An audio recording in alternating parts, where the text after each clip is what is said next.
Yeah, how's it going? Today is 9th of November, Saturday, and we're gonna be taking a look at some of the articles. Always taking a look at what's happening in UK. There is some announcements, but perhaps we can take a look at Europe. I haven't read any, or I don't think I have read, maybe I have read some of these articles from Euronews, so that's where we're gonna be getting some of today's information from. And let's take a look at what's happening in Europe, since there might be a lot of changes coming into effect, and what's currently happening in Europe. I don't know. I don't know. I'm not very optimistic. Perhaps I should be, but I'm not that optimistic about Europe. We can take a look. Perhaps within the next 5 years, Europe will pick up. But every time myself or others trying to engage with some of the partners in Europe, there's no response. No one's there to respond to emails for comments, and there's nothing there. So that's myself why I'm not optimistic. Perhaps we need to fire and hire new people. Perhaps that would make some changes when it comes to Europe and what's currently been done. So we need to change a lot of people, and then perhaps with the opportunity to communicate, right? Since they had within Europe they had a program for 7 years, so if this perhaps this program needs to end with the next 3 years, so and then would be a new start, and then within the next 3 years it would be a good time to engage with Europe. As of now, I don't know. So that's my experience, right? But anyway, we can take a look at EU leaders endorse new competitiveness deal but skirts around joint death. So let's take a look at what this article is all about, and if there might be some interesting information since it comes to how Europe is sourcing a lot of finances. There might be some information there, right?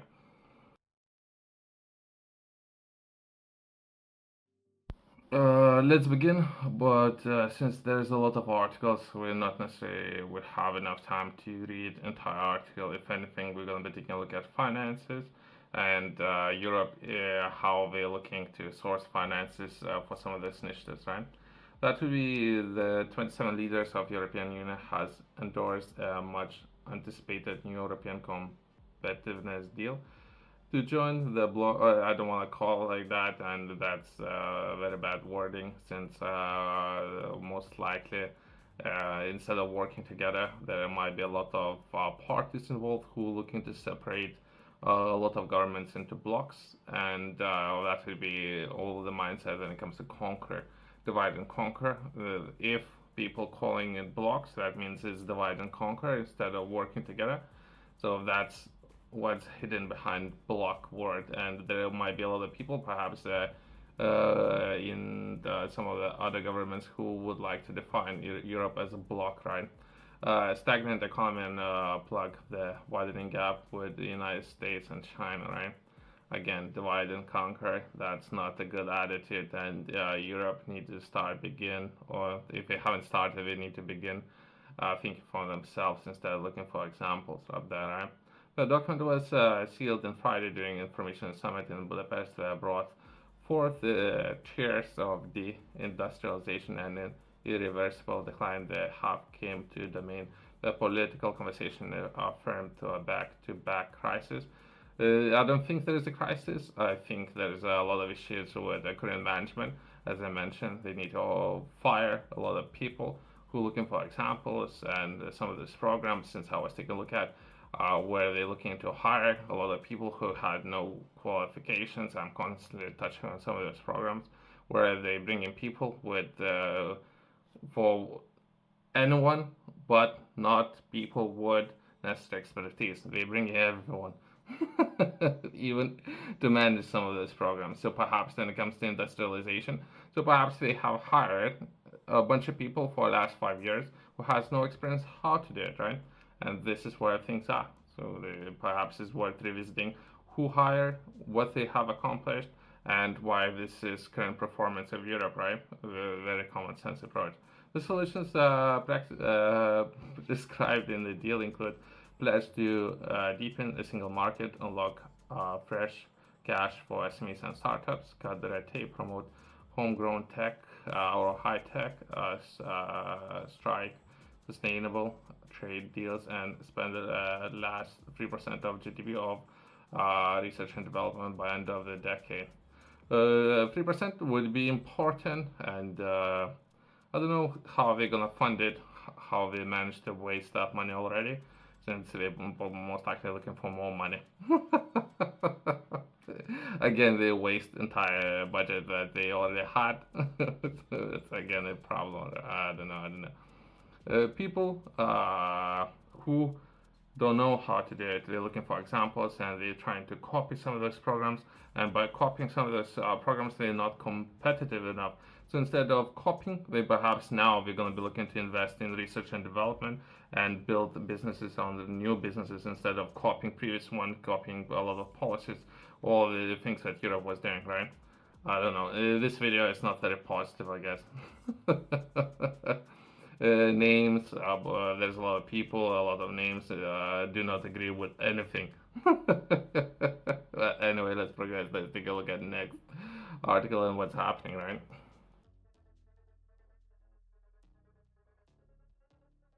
If myself or other business leaders need to write down the project of what they would like to source finance for, and person reading a project, right? Person who is reading this project would come up with some nonsense that, and first of all, it's underqualified person who would read that project in the first place. He doesn't understand what priorities should be, what he needs to do, what to assess project on, and how to perhaps complete some of those projects themselves. So that's main issues. From there, if you understand what you're doing, you need to explain it so for someone who doesn't understand what he's doing. So that's a lot of problems there. So perhaps with the next 3 years, things will change and there will be some opportunities in the future, not necessarily right now, but at least there might be some people who do understand what they're doing. Anyway, let's progress.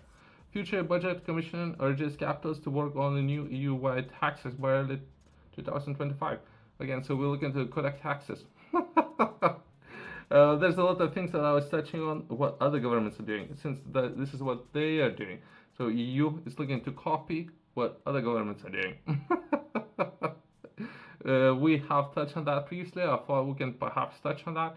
But again, government is spending too much and government is too big. So if they would come up with a way how they can reduce the government by half, there you go. We have so much finances to fund so many initiatives, right?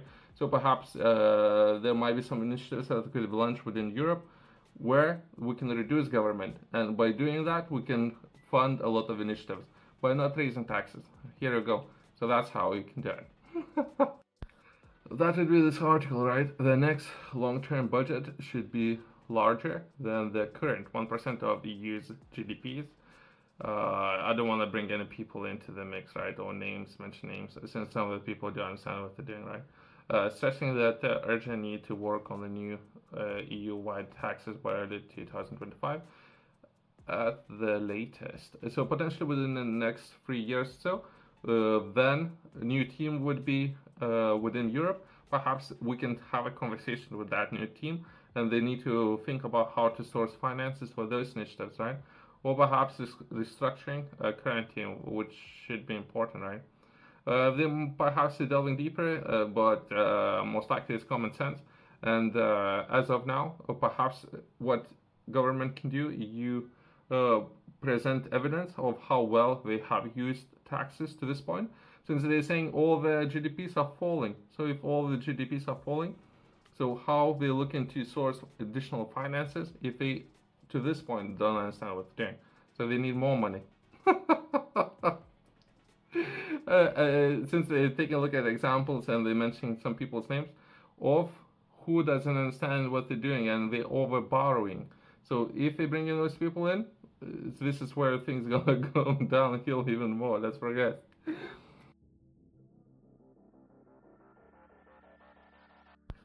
We can briefly take a look at next article. That would be how much EU countries spend on defense. I don't know if this is what they're going to be taking a look at within this article, but how much they're spending on manufacturing capabilities of defense. So then this saying spending, that means they just purchasing equipment, most likely from other governments, not spending on manufacture that equipment themselves. So that's a big difference. While spending money, where are they spending that money? If they spending that money to manufacture that equipment, that's one point, right? If it's spending money to purchase that equipment from overseas, that's a different point right there. I hope that makes sense. Since again, this is people that someone elected, I guess, to represent Europe, right? The International Institution for Strategic Studies report says while defense spending is up, progress has been mixed and a lot still needs to be done by effectively controlling threats from countries, outside countries, right? Okay. This is what they're focusing on. They should focus more on manufacturing capabilities and manufacture the equipment themselves and all research and development. If it's 3%, perhaps we could decrease that within some of the governments potentially. More spending on research and development and manufacturing capabilities, right? And but again, let's progress. Let's take a look at last article, right? That the when it comes to expenditure, where most likely the largest projects might be, which some of the governments have commented on these kind of capabilities, and some of those governments said that not necessary that you need to build it, manufacture it, develop. You need to after this point train enough people. Later, you need to run this equipment, so that would be ongoing cost, year after year after year after year that you or your government gonna have to pay for, right? So there would be additional costs associated with EU member states start to work on projects for next generation or warships for 2040s, right? If it's, I hope it won't be a large, massive air carriers. I hope it's not, but I don't know. I haven't read this article yet. We're gonna go too crazy, I believe, with the additional expenditure. But anyway, let's read this article and close this video on that, right? That would be in the wake of increasingly complex security crises around the world. Calls have been increased for EU to prioritize its military sovereignty. I had a review where they sourcing this information from. Since I had the review that most of the information can come from so-called think tanks, so I had a review who is sponsoring those think tanks, and that would mean that just a handful of companies pushing their own agenda, and some of those articles are sourcing that information from think tanks. So wasting everyone's time. That makes sense a little bit more when it comes to divide and conquer. So that would mean that any credibility of these articles that I'm reading right now is a waste of everyone's time. It makes sense since the information is published in English, right? So all these articles that I'm reading, there's no credibility. So they perhaps that's just a point that I'm making, right? That governments perhaps they do understand what they're doing. Let's hope. It's just the articles that I'm reading and so-called think tanks where they're sourcing this information from. There's no credibility since the information, most of the think tanks and so-called non-profits been sourced by a handful of businesses who can go with the agenda and or push their own agenda, most likely dividing a lot of governments into blocks and see how they can profit more from those.